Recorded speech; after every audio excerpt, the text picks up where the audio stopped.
Hello friends, இன்றைக்கி நம்ம என்ன மூவி பற்றி ரிவ்யூ பார்க்க போகிறோம்னு பார்த்தீங்கன்னா, இட்லி கடைன்ற மூவி. இதை டைரக்ஷன் பண்ணி அண்ட் ப்ரொடக்ஷன் பண்ணவங்க வந்து தனுஷ் ஒண்டர் பார் ஃபிலிம்ஸ்லேருந்து பண்ணியிருக்காங்க.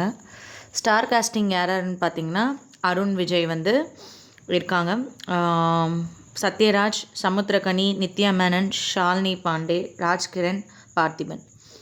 ஸோ தனுஷ் வந்து முருகன்ற கேரக்டரில் பண்ணியிருக்காரு. ஷாலினி பாண்டே வந்து மீரான்ற கேரக்டர். சத்யராஜ் வந்து ஒரு மல்டி மில்லியனராக பண்ணியிருக்காரு விஷ்ணுவர்தன்ற கேரக்டர். அஸ்வின் வந்து மீராவோட பிரதராக அருண் விஜய் பண்ணியிருக்காரு. மாரி வந்து சமுத்திரக்கனி இங்கே லோக்கலில் இருக்கிற ஒரு ஆள் மாதிரி பண்ணியிருக்காரு. நித்யா மேனன் வந்து கையல்ன்ற கேரக்டர் பண்ணியிருக்காங்க. ராஜ்கிரண் சிவனேசனும், பார்த்திபன் வந்து அறிவுன்ற கேரக்டரும், கீதா கைலாசம் கஸ்தூரின்ற கேரக்டரும், எங்கர் வெர்ஷன் கீதா கைலாஸ் அந்த அது வந்து பிரிகிடா பண்ணியிருக்காங்க கஸ்தூரின்றதுக்கு அதாவது தனுஷோட மதராக எங்கர் வெர்ஷனாக. ஸோ அந்த மூவி நீங்கள் பார்த்தீங்கன்னா ஸ்டார்டிங்கில் வந்து தனுஷ் வந்து இன்ட்ரடக்ஷன் பண்ணுறாங்க. நெக்ஸ்ட்டு வந்து அது ஒரு பேங்காக்கில் பண்ணுறாங்க. அங்கே வந்து மீரா, அதான் அந்த ஹீரோயின், தனுஷோட நேம் வந்து முருகன் இந்த மூவியில். ஸோ அங்கே வந்து சத்யராஜ்க்கு அசிஸ்டண்ட்டாக தனுஷ் வந்து ஒர்க் பண்ணுறாரு. அங்கே வந்து அவங்களோட டாட்டரை வந்து ஷாலினி பாண்டே இருக்காங்க. ஸோ அவங்க வந்து இவர் மேலே ஆசைப்பட்டு ஸோ இவங்களுக்குள்ள ஒரு மேரேஜ் வந்து ஃபிக்ஸ் ஆகுது. ஸோ அதுக்கப்புறம் வந்து இன்பிட்வீன் வந்து அவங்க ஃபாதர் இறந்துட்டதாக அவர் வந்து பார்த்துக்கிறாரு. ஒரு இன்ஃபர்மேஷன் வருது.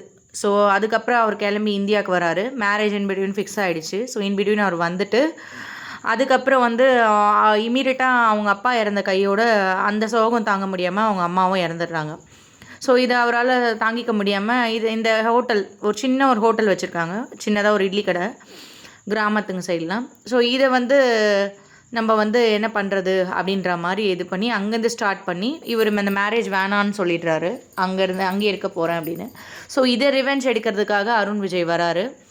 வந்ததுக்கப்புறமா வந்து 2 பேருக்குள்ளே ஒரு ஸ்ட்ரகிள்ஸ் நடக்குது, கான்ஃப்ளிக்ட் நடக்குது. ஸோ இவர் வந்து அந்த கடையை அழிக்கணும், நம்ம தங்கச்சியை வேணான்னு சொல்லிட்டாரு அப்படின்ற ஒரு கான்செப்டில் அப்படியே போயிட்டுருக்காங்க. ஸோ அந்த கடையை ரொம்ப நாளுக்கு ஒருத்தவங்க வாங்கணும் அப்படின்னு சமுத்திரக்கனி இருக்கார். அங்கே இருக்கிற லோக்கல் இன்ஸ்பெக்டராக பார்த்திபன் வராரு. ஸோ இந்த மாதிரி ஒரு கான்ஃப்ளிக்ஸ் போகுது. கடைசியில் வந்து ஹீரோ வந்து அதை வந்து நித்யா மேனன் வராங்க, என்ட்ரி ஆகுறாங்க. அவங்க வந்து சப்போர்ட் பண்ணுறாங்க இவங்களுக்கு. அதுக்கப்புறம் அந்த லோக்கல் பீப்புள்ஸ்லாம் சப்போர்ட் பண்ணுறாங்க. கடைசியில் வந்து இவர் அந்த சக்ஸஸ்ஃபுல்லாக அந்த கடையை நடத்தினாரா, இந்த கான்ஃப்ளிக்ட்குள்ளேருந்து வெளியே வந்தாரா. அதுக்கப்புறம் வந்து நித்யா மேனனை வந்து அவர் வந்து லவ் பண்ணுவார். இன்பிட்வீன் எல்லாமே நடக்கும்.